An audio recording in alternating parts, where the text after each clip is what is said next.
Hace algunas horas, Polar anunció su nueva correa inteligente, la Polar Loop, que pretende competir con la Bootstrap. Esto es algo que ya se había anunciado anteriormente. Había algunos rumores de que Polar tenía la intención de sacar una tipo correa como lo es la Heliostrap o la Boop, ya que en este aspecto había un monopolio de parte de Boop. Muchas personas querían más opciones en el mercado por el tema de la suscripción, que es poco cara para muchas personas, no es tan permisiva. Es por eso que Polar sacó esta nueva Polar Loop, que vendría siendo una renovación de su ya conocida Polar 360, que era un producto enfocado a corporaciones. Al parecer lo que hicieron es tomar el hardware de esa Polar 360 y agregarle una mayor batería de 170 mAh. Esto nos daría una autonomía aproximada, según la página oficial de Polar, de unos 8 días. Ahora, ¿para quién iría pensada esta nueva Polar? Creo que sería para aquellas personas que ya están dentro del ecosistema de Polar, que tienen confianza y quieren seguir en ello. Es una buena opción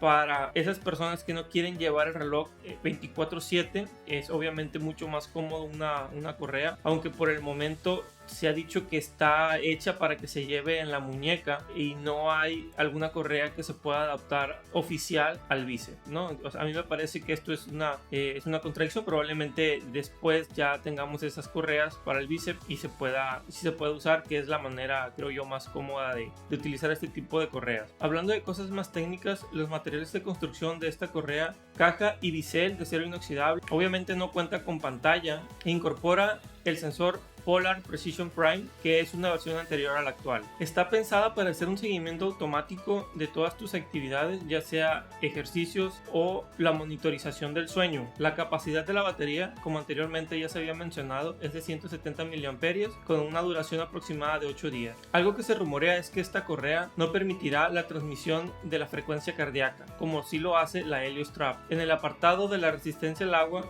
cuenta con una resistencia WR30, que es sumergible hasta 30 metros. Y hasta hoy el precio aproximado de esta Polar Loop es de $179. Yo la revisé en la página de México y puedes hacer la reserva en aproximadamente 4,300 pesos. Mi opinión sobre esta nueva Polar Loop: creo que Polar llegó un poco tarde a este mercado de las correas inteligentes, ya que hace algunos meses que se anunció junto con la Heliostrap. Era un muy buen momento para salir, ya que no había más competencia para la Boop, pero aún así no creo que este sea un mal producto. Muchas personas que ya se encuentran dentro del ecosistema de Polar verán una mejor opción en la Polar Loop que en la Amazfit, ya que no es fácil cambiar de un ecosistema a otro. Todos esos datos, pues sí nos pesa moverlos o tal vez perder. Ahora, si hacemos una comparación directa con lo que sabemos actualmente de la Polar Loop contra la Amazfit Heliostrap, lo que viene a resaltar es lo siguiente. Primero que nada, tenemos una mayor autonomía en la Heliostrap, que cuenta con 232 mAh de batería, que se vienen a traducir en 10 días reales de duración. Esto yo lo he probado y sí me duran los 10 días. Tal vez si lo pongamos en un modo ahorro en algunos momentos, pues podamos tener un poquito más, contra los 8 días y los 172 mAh de la Polar Loop. Otra cosa en la que también es mejor en la transmisión de la frecuencia del ritmo cardíaco.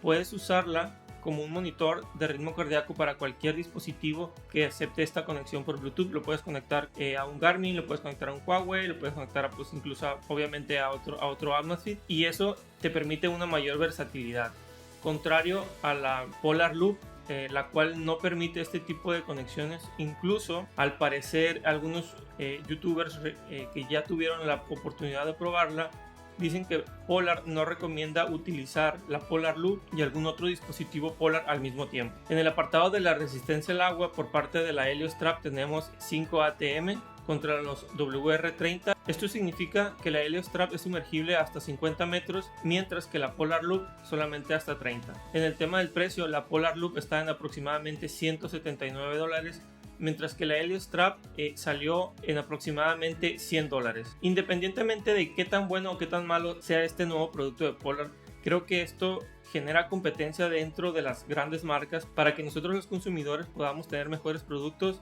a una mejor relación calidad-precio. Bueno, esto ha sido todo. Si el video te pareció entretenido o te ayudó en algo, te agradecería me ayudaras con un like y suscribiéndote. Gracias.